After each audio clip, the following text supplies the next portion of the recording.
Welcome back to the Tech Talks Daily podcast, where we unravel the complexities of technology and its real-world applications. I'm your host, Neil C. Hughes, and today we're diving into a topic that is increasingly crucial in our digital age: cybersecurity in the realm of open source software. So let's ponder this. How secure is the open source code that underpins much of today's technology? Well, to explore this today, I'm joined by Gal Elbaz, co-founder and CTO of Oligo Security, and his journey from uncovering a critical vulnerability in an open source library used by Instagram to founding Oligo Security is a story of revelation and innovation. So today we're going to delve into their groundbreaking approach to tackling open source vulnerabilities, how they're focusing on real exploitable threats, and also the implications of their recent discovery, ShellTorch. Prepare for an enlightening discussion on the evolving landscape of cybersecurity, but enough from me. Buckle up and hold on tight as I beam your ears all the way to Israel, where Gal is waiting to join me today. A massive warm welcome to the show. Can you tell everyone listening a little about who you are and what you do? Hi, thanks for having me. It's a true pleasure.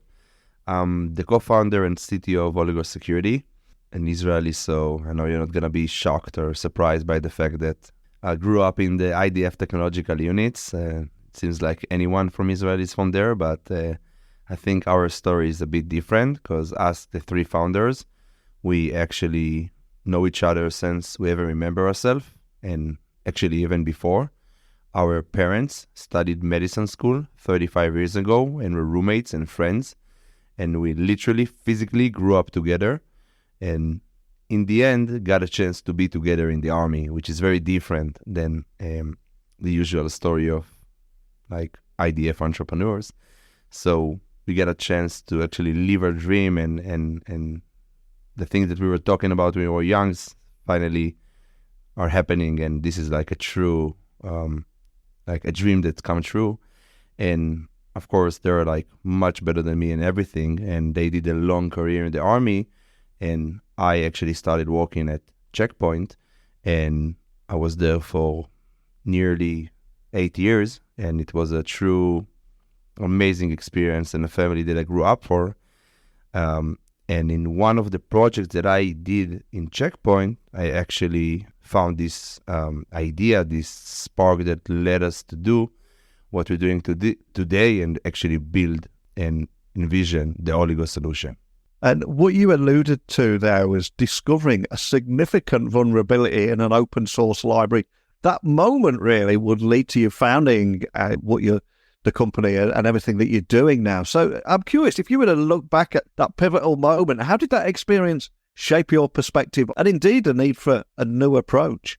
Yeah, so basically my job at Checkpoint was to hack the biggest organization in the world and then go lecture about it at Black Hat, at DEF CON, this type of like InfoSec conferences. And, you know, as part of being this vulnerability researcher, I hacked Instagram, you know, because they're Instagram. And I did it through an open source vulnerability that I found. I actually took one out of thousands of open sources that Instagram were using. Actually, Facebook and all over their infrastructure were using this very famous, widely used open source made by the Mozilla Firefox guys, MozJPEG, in order to compress and decompress JPEG images. And of course, you know, attacking Instagram photo sharing app through an image was something that we thought might be super easy and reasonable, and that's why we started doing it. And we actually found a bug that allows us to send you one image and actually run code, like and control your app. And at first we said, okay, it's only one vulnerability in one open source package. How much damage can be done? But the moment that we were able to run code, we were like, wait. We're running as part of Instagram. Instagram, it's a huge application. It requires every permission in your phone in order to operate. It needs access to the SD card, to the camera, to the contacts, to the gallery, like what's not. And then it really clicks, this understanding of like, wait, like what's the true meaning of sandbox, of permissions, if I can actually do everything? And more than that, the fact that like one vulnerability in one package do cause a lot of damage only by the fact that it's inheriting the app's permission. And this is what actually gives us this spark, this understanding of there's a huge gap, and this is not the right way to try to secure application. And this is what actually led us here again to embark on this journey and trying to solve this very hard technological issue, but that we saw again in the Log4Shell that has so much and such a huge impact and such a big problem that it actually was super exciting to do it. Well, it's such a great story. And if we fast forward to present day now, we've learned how that shaped your experiences, but your team also recently uncovered critical AI vulnerabilities dubbed ShellTorch within TorchServe. So can you elaborate on that discovery process, the nature of these vulnerabilities and their potential to impact or major companies that are relying on this technology? Because again, huge story, wasn't it? Definitely. It was immense, even bigger than we actually imagined it could be. So that's a super interesting story there. It got a couple of aspects.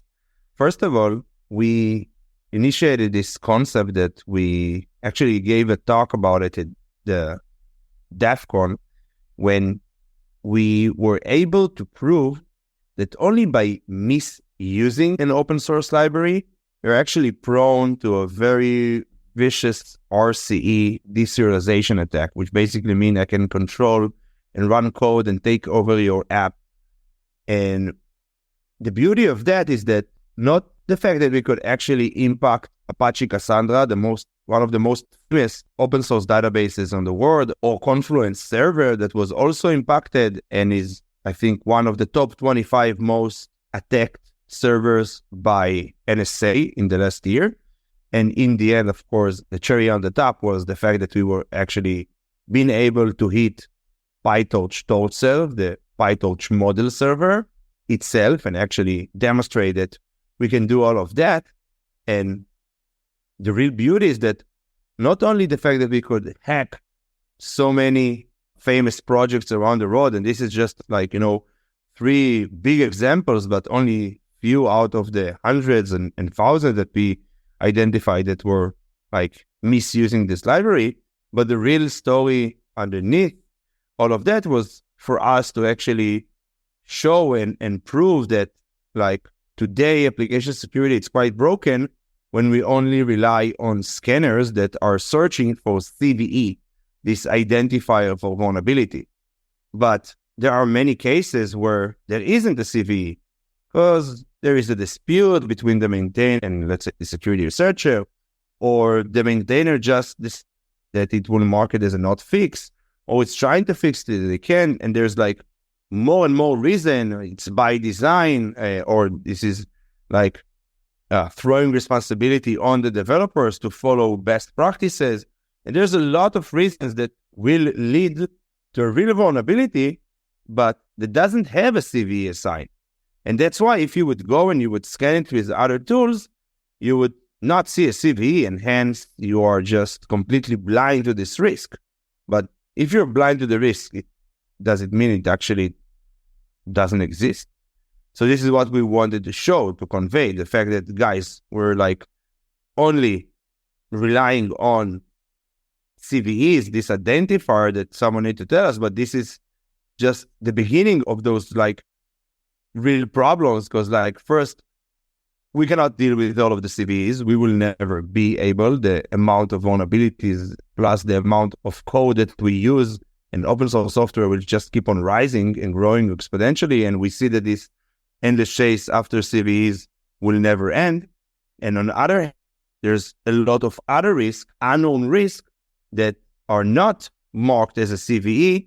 And that's why those tools cannot even find them. And that's why we need a better approach, and new approach, to actually being able to detect those type of attacks even without being associated to a specific CVE or a specific CWE.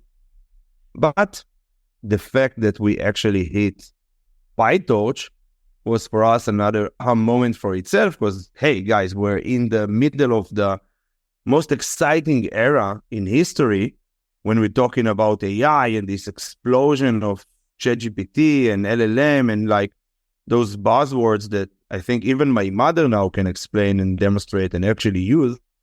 And this is like a whole new revolution or a whole new, let's say, it's not a hype. It's like, it's a new type of technology that changed our life. And now there, I think, exactly the same analogy that every company today is a software company. And today, each and every software company in the world wants to leverage AI in some sort of way to use it for the product, to give kind of like an LLM-based search. And everyone kind of explored this like new frontier. But in the, like, our message there in the ShellTorch story was even bigger than this, like one library that you were misusing. We actually went and been able to deep dive into the actual server implementation. And we found so many security issues that we were shocked that this is the most famous AI framework on the globe. Like everyone uses it. It's been developed and maintained by Meta. And this is like only a fraction of what we know about like PyTorch and its like worldwide usages. And just to remind ourselves, only I think 6 months or even more, but in this recent year, we did see that even PyTorch itself got hacked. Like attackers did a dependency confusion attack and tried to infect. And I think there was like more than million downloads to this specific page, which just demonstrates or give us more testament of why PyTorch is such an attractive target for attacker. So all of the above, the fact that Windows is already vulnerable to RCE attack, plus this growing interest across attackers and both defenders to secure applications. And in the end, when you're saying AI applications, like any other application, it's not immune to open source risks. And that's why we went and we decided to deep dive and to double down on TorchServe and really do a thorough investigation. And what we found out was completely shocking. It's not only the fact that externally attack the server and run code, it also was this combination of very toxic bugs that not only the server was vulnerable to this RCE attack, but also the fact that it has a misconfiguration bug that unknowingly exposed the server to the worldwide, to the public, to the everyone, for like to everyone in the world to be able to communicate with the server, which means also to attack it, which what I think made this attack 10 times more scary is the fact not only that we could control what we're actually running in there, which means we can take over the app, of course, grant all of its high privilege and do whatever the server might do. And let's talk in the consequences in a second, but if we could load our own malicious model, and I'll explain what does it mean, but the vector was attacking the server through the models that it's actually running and deploying. The TorchServe component in the PyTorch framework is the one that is responsible for actually running it, like the models in production. And one of the key problems in TorchServe implementation was the fact that the management console API, as I mentioned, was unknowing by a configuration bug, was listening on all interfaces, hence anyone can attack it, and it's listening out there on the World Wide Web. And we actually found thousands or tens of thousands of vulnerable servers that we can remotely hack. And it's also this fact that while chained together, it's not also the ability to run external code and also take over the app or, of course, infiltrate or the organization. It's now this moment that we're like thinking about it, like, wow, this is like the core of the AI application in the organization. This is like where it's running its model in production. So first of all, just by being there, we can actually steal or modify or just take it, the fact that we can see all of the other models, and let's say ChatGPT, their own IP, it's their model. But more than that, we can actually get access to all of the that is coming from and to. So it's not only that we're accessible to all of the sensitive data that it was behind the scenes of like this AI infrastructure, but just imagine we could see every prompt, every question that you're asking this model, and more than that, we can actually modify, change, control the answer. And this is actually what, made us think, wow, this is a whole new landscape of vectors of attacks that no one couldn't even dream about. And now it's actually reality. And what was also super important, and for us was one of the most dominant factors in ShellTorch, was the fact that this model that we're talking about, it's basically like any other open source, just a piece of code that represents this model. And that's why it was us very frightening to see that people are very much aware of the open source risk, but they doesn't do this equivalent analogy of like, hey, AI applications or AI frameworks are also apps and open sources, and that's why they suffer from the same problem. And the fact that we could create our own malicious model and just spread it around the world, like through communities like Hugging Face, and of course, like platform that people are sharing and just can deploy their own model and test it and try it in that very happy world. The fact that we could go and just inject our own malicious model and no one could have caught it. And we saw so many people that could actually download this malicious package and just harm themselves, exactly like supply chain risk that we know from open source.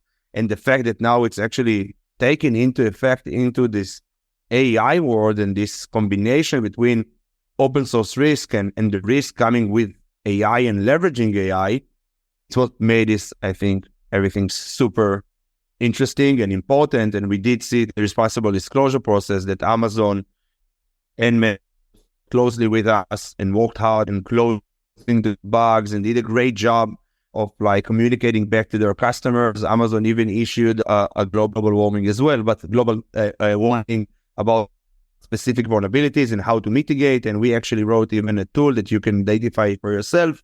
And the fact that also all of the deep learning containers, which is the homegrown containers that either Google or Amazon are giving to their customer users in order for them to have a fast and easy way to start using or start to interact with AI. And of course, it also a part of their and they all have this TorchServe as a service type of services in the cloud, managed services such as AI by Google or Amazon SageMaker. And the fact that it also imposed a risk on them, I think it what made those, again, huge companies that also responsible for this open source and maintaining it, but to take it really seriously and working really close with us. And I think on their side was like what it actually enabled us to do it, and in a way that like we feel it's not putting anyone in danger, but still doing what has to be done in order to reduce the risk. And the fact that we saw so many, like again, tens of thousands of vulnerable instances of TorchServe that are publicly exposed. We're not even talking about the ones that are behind the firewall or like we cannot see them from a public internet scan. Of course, this is another attack vectors. It what made us say this is like a huge problem right now that need to be dealt with. And again, have to thank them for doing this quickly and thorough and working closely with us to fix everything. I was going to say, you mentioned a few times about open source software. And of course, there'll be a lot of business leaders listening to this podcast, and businesses are increasingly reliant on open source software. So for those people listening, what would you say are the key risks that companies are facing right here in 2024, especially considering that a significant portion of these code bases contain known vulnerabilities? Any advice or wisdom you can pass on here for any business leader? Every app that we see today, it's mainly composed of 80-90% of each and every application is open source. Doesn't matter if it's your AI application or your DB or whatever. And open source has many type of risk. It's not only these vulnerabilities that we talked about, or these shadow vulnerabilities, the one that you cannot catch, but are caused due to a bug that an attacker can exploit or take advantage of in order to hack your apps, and by that either infiltrate your organization or laterally move inside, is the fact that open source also comes with another set of problems that are imposing risk. First of all, it's the legal risk. In the end, different open source packages have different licenses, and a big organization have to comply. And in order for them to actually validate they are not breaking any rules or any implications that might come from leveraging an open source that is, let's say, a very dominant license. Let's say a GPL means you have to open all of your code as open source. And that's why there might be not only legal implications, but also engineering and business implications about the usage of open source. Second, this is just, of course, the easy part, surviving audits or being able to comply and be safe from the legal perspective. Again, the real risk is being attacked. And again, we saw that like open source risks are booming when you're talking about CVEs. And I think this year's the CVE number hit all-time high. And more than that, it's not only those CVEs, it's actually the fact that now attackers are actually leveraging it. They see it as a true attack vector. And again, let's just remind ourselves, it's like those like Log4Shell and Spring4Shell and libweb and libcurl and the PyTorch hack, everything we talked about, it's like real attacks that happen only in the last year or two that like left the world clueless. And I think Log4Shell was one of the biggest hacks that ever happened in our modern world, and it was all due to an open source. And this is why, first, it's very crucial, and we see this number keep on rising. Both defenders, but also attackers, really understood this aspect of hitting one chain of the supply chain can cause so much damage, because in the end, everyone are using pieces of code. And that's why when you're hitting those very small but crucial one open source, you can actually hit so many applications and frameworks around the world. And when you actually conclude that, those attacks are not only the bugs in the code, but also by mistakes that your developer might do. Let's say the shadow example was not following best practices, and hence you opened a door that an attacker can leverage. You opened a problem that someone may leverage in order to attack your application as it's running. But there are also other aspects of doing mistakes. And let's say one of your developer mistakenly downloaded a malicious package because it just sounds or look like it's something legit, but he doesn't know. And just by a simple import or one simple include in your code, you actually just hackers to your application, but from the code itself, like a different active, a different angle to attack the application stuff, to attack the business. It's to infiltrate or to attack your code base or your packages, and from there gain in our organization. Incredibly cool. And there are indeed so many different cybersecurity solutions out there today. It is often accused of being an incredibly crowded market, that so many different solutions are helping security professionals prioritize those vulnerabilities, some of which we've just talked about at length there. But what makes your solution unique, would you say, again, to those business leaders listening? It's a great question, because there's a lot of noise and everyone seems to try to reduce noise or to help with alert fatigue. But in the end, what's really changing the game, what's really unique about Oligo approach is the ability to focus only on the exploitable risk. And I'll explain. Today, there was a change in how we view vulnerabilities. Back then, for us, looking for vulnerabilities were basically build time, test time type of tool that are scanning our code and give us a very simple parameter, such as what is the CVSS score? And again, there's a fix or not, and if there is an exploit out there, and that all is a great start to begin with. Then, of course, with this, exactly what we demonstrated, this one hand of like open source usage. This keep on rising. And on the other hand, this huge awareness and growing number of vulnerabilities, what leads to, again, a never-ending backlog that needed a better approach. And then we saw these cool CSPM tools getting into this game and adding the environment context. Okay, is it internet-facing, this application? So it might be more dangerous than an application that isn't internet-facing. Is it communicating with data, sensitive data? So it might be more crucial to us an organization. And it's all great to really understand if there is an actual attack out there that is leveraging this CVE, or to understand more about our environment and how an attacker might try to get in.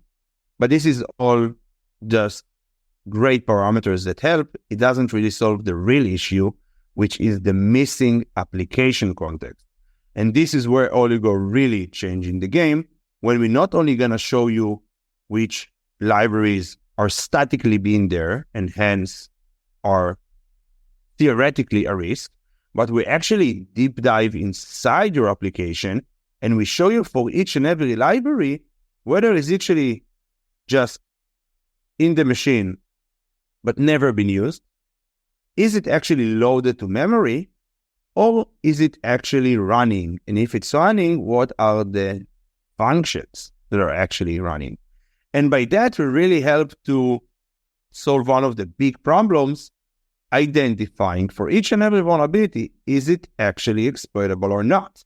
And today, organizations are just completely blind to it and fixing everything, wasting their times, because we actually shows them that 80% of what they're fixing is just not a real risk. It's a theoretical risk, but actually it can get exploited. The answer is not. No. So if it cannot be exploited, you would give it the same score, like it might sound critical. PyTest have a critical vulnerability. PyTest, it's in test. It will never reach production. And it's hard to tell that when you have millions of open sources and you need to keep up with it. And that's why you need to scale. You need a scalable approach. And what Oligo does, it's in a click of a button, show you for each and every application, all of the libraries that are the real context that you need and what they're doing. And by really identifying the ones that aren't running and aren't loaded, we can deprioritize a lot of noise. And by showing what's actually not exploitable, but it's very different from other tools that just try to reduce noise by aggregating different sources and reduce duplication, or trying to see what's reachable or not reachable from the code, which has a lot of limitations and cannot tell you what's actually going in real time. And that's why it's always speculating and causing another noise for its own. What we've done is give you like this deepness and ability to really see your apps in a way that you couldn't before. And by that, not only help to reduce noise, but help to fix the problems.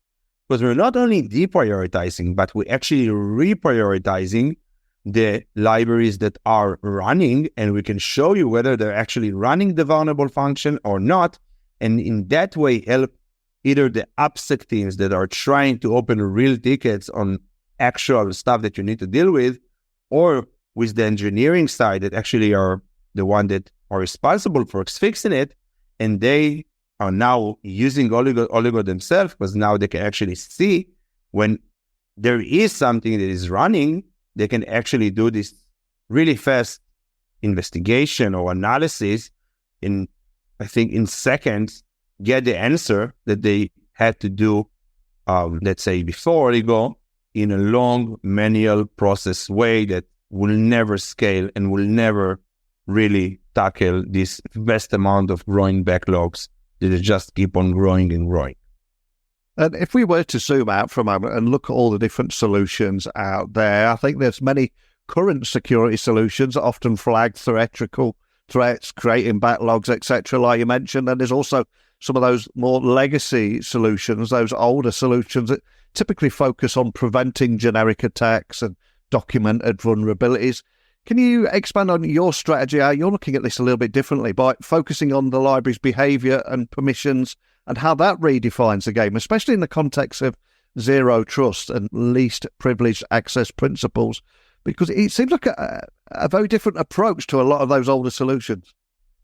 Definitely. So, as you just mentioned, this noise and vulnerability management and theoretical problems that we're seeing on this left side, it's only when we're talking about posture, day-to-day work, hygiene of your application. But as you mentioned, this is just, getting these green dashboards or check the boxes. But when we're actually talking about detecting attacks on the application level, this is like a whole different game. And this is where we actually really not changing the game, but actually inventing a new one.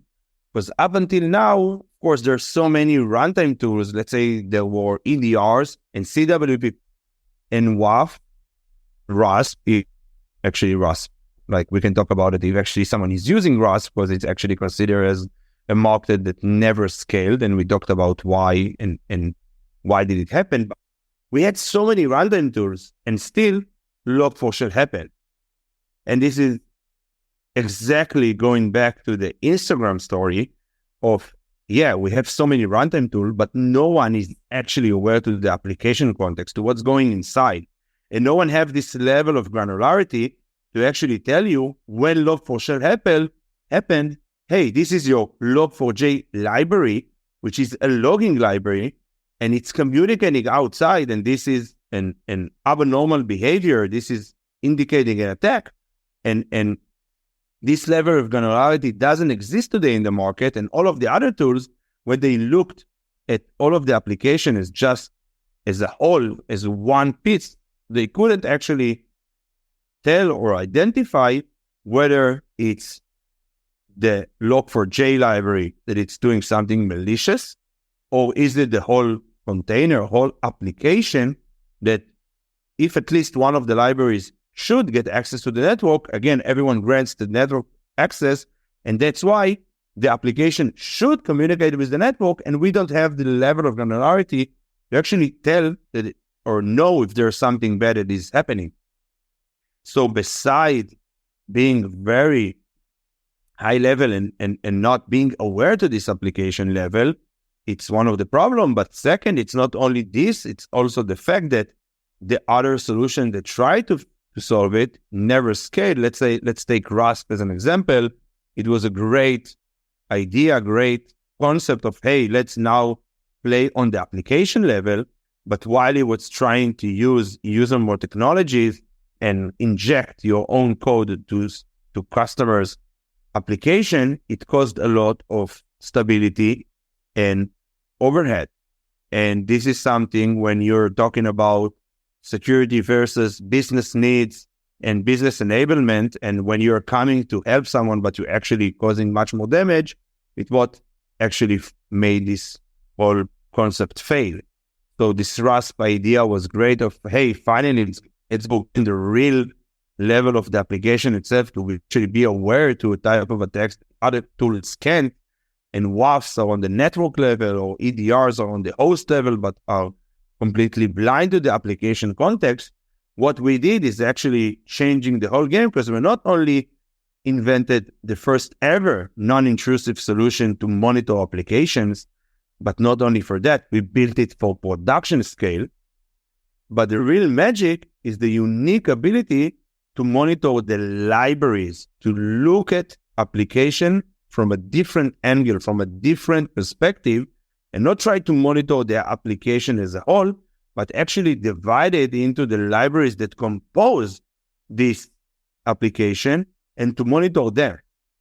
And then it's where actually our real innovation comes in handy, because we are not a very straightforward vulnerability management, noise reduction type of startup. Like, of course, this is something we do and it brings a lot of value, but this is for us just this first step in order to really solve the bigger problem.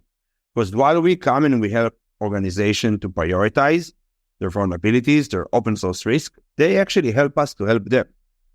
Because we are the first solution ever in the world that will show you how your libraries are behaving. And what does it mean? It means that while we're coming and prioritizing your vulnerabilities, you help us to actually learn how your libraries, how your open source libraries that are part of your application are behaving. And then what we do, we actually monitor the same pieces of code, because everyone uses the same open source code. It's so many environments, so for so much time. And this what actually gives us the unique ability not only to show you how an open source can behave or is behaving in your environment, but to actually show you how it shouldn't behave.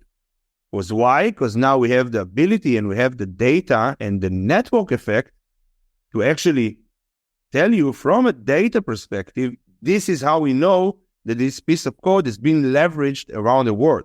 And this is how it should behave. This is the legitimate behavior. And then any deviation from this base profile, this legitimate behavior for us, it's an anomaly, an attack that is occurring, an exploit that is actually occurring that we can actually catch. And that's the beauty. All of those other runtime tools, let's take CWPP, for example, are always looking for heuristic space type of anomalies, or they look for, let's take an example, someone dropped a shell, someone is injecting code to your container, someone is creating a malicious container with high privileges, someone is already there. It means they're trying to catch the attackers as the attackers are already in there and doing damage, and now they're trying to infiltrate data outside. And of course, this was a great start and a great example, but the real attacks today and all of those known stuff are just something that is very easily being bypassed.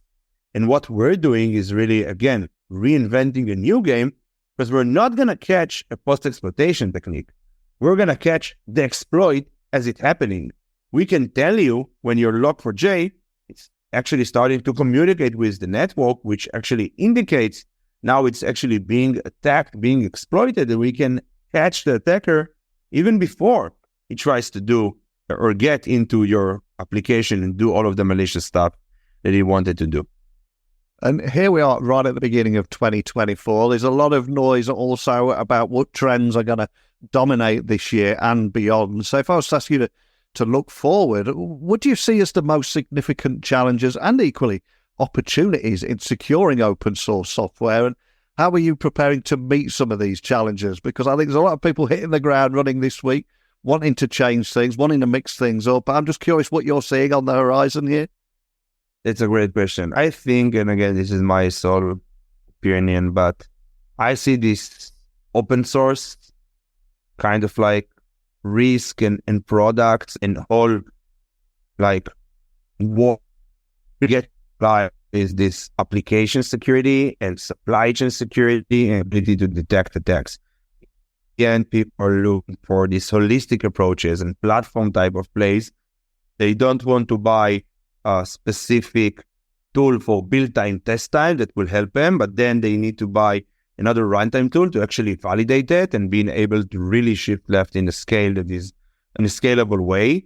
Or now they actually have to buy another tool to defend against supply chain attacks, because now they need to secure their SDLC and their code, and now a code is an asset for its own. So I think we're going to see this growing concern, growing number of problems and challenges starting to collide and be under the same umbrella of pains.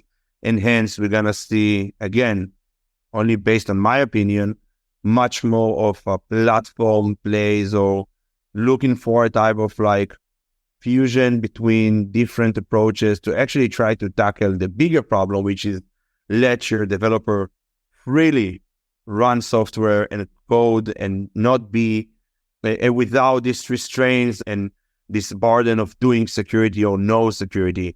And I think the goal is to help those teams just to deliver faster and make more revenue, as this is what's every company's purpose and goal. and on the other hand, make the security teams much more happier and satisfied, and of course, with much more secure application, really solving this friction that we see that just keep on growing and growing between security and developer. And I think this is one of the biggest growing challenges that we're going to see and already seeing now in the biggest organizations in the world. And finally, to give everyone listening some valuable takeaways, what advice would you give to any aspiring cybersecurity professional listening, especially if they're interested in tackling complex issues surrounding open source security? What advice would you give them? And also any advice on how to self-educate? Because we are in there's a real pressure on everyone to be in a state of continuous learning now. So I suppose two questions for the price of one here. What advice would you give? And also any tips around self-educating and keeping on top of these trends too?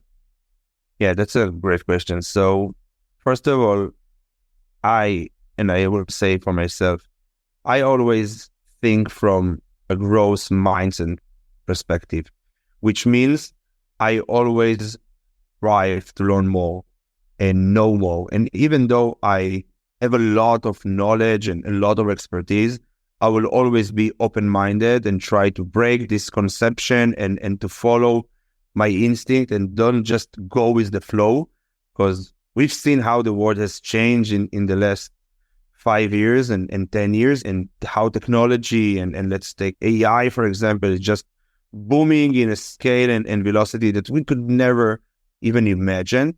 And that's why we need to break any conceptions or assumptions that we have about security and actually being able to learn and grow and adapt with the world is actually evolving and changing.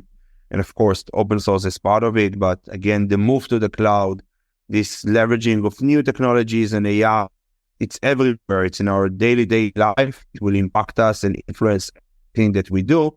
And that's why I easily change what we already know, but we have to take some time completely hard on the opposite direction of what we thought the known good or the way to tackle what we already known for years. Of course, it's part of like being always open-minded and learn from others. And I think you can learn from any experience and from so many different angles. I think the best way to self-educate yourself is by, for me, it's quite easy because, for all to actually learn hacking, the best thing I could and start looking for more and more exploit and do stuff with my hands on and really go in presence that, like, first of all, being aware, thing that is happening and connect to the right sources, let's say Twitter or X or whatever Elon will call it, or of course those forums and let's say Reddit and Stack Overflow and so many sources that you can from different angle learn about security. So first grasp this data, and then second, really try to practice and hands-on. And this sounds very broad in theory, but in practice, you just have to do something, and only from doing you will learn. Because I think the best learning is from experiencing stuff. And of course, I think what the key aspect in here, I think what really helped me along the way is break it into stages. Of course, in your first ever bug that you're finding, probably you're not going to find a 0-day in iOS that is exploiting iMessage. Let's take an example that it's like a holy grail for attackers. Start small. Start from like online or like free resources that you can train yourself or courses in the internet. But then every time you finish something, go and try yourself. So I would go and take known vulnerability and go from scratch and try to find it on my own. And then when I did that, I would take a bigger target that I know that have probably a vulnerability, and I would look to a very small and let's say not complex one. And I will build it in stages and phases, but forever I will try to always push it another step and always try to do what never been done before. And this is my approach to everything. I just gave the analogy in the example of hacking just because I like to hack stuff, as you already saw.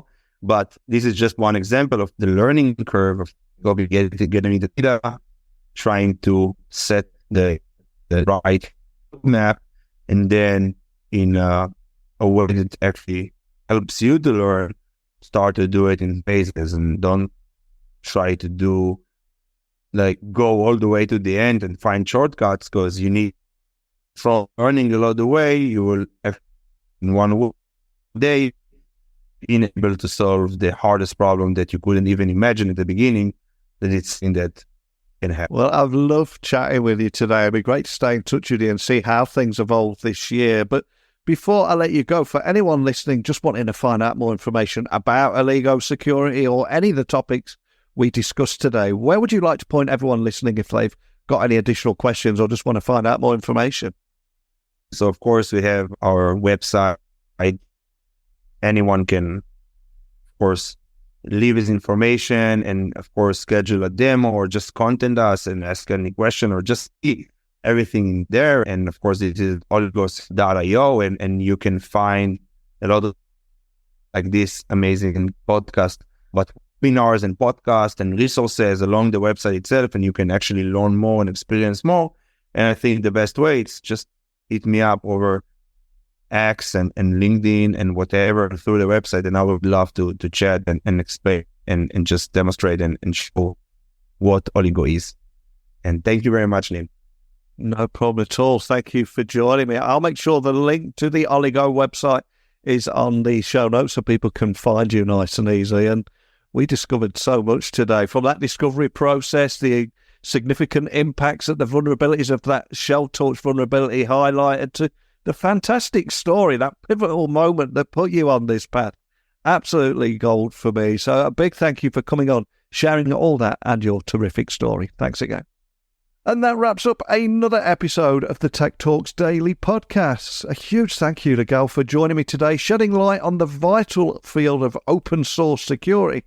And I think it's clear that as our reliance on open source software goes, so does the need for innovative security solutions like those offered by Oligo Security. And for me, today's conversation not only highlighted the challenges, but also the opportunities in securing the digital backbone of our modern world. But remember, the key to advancing technology safely lies in understanding and addressing the vulnerabilities that come with it. But as always, thank you for listening. Stay tuned for more insightful discussions on how technology is shaping our lives and our business. If you do get a chance, please leave a rating and review on wherever you listen to this podcast. Other than that, I'll be back bright and early tomorrow. So thank you for listening as always. And until next time, don't be a stranger.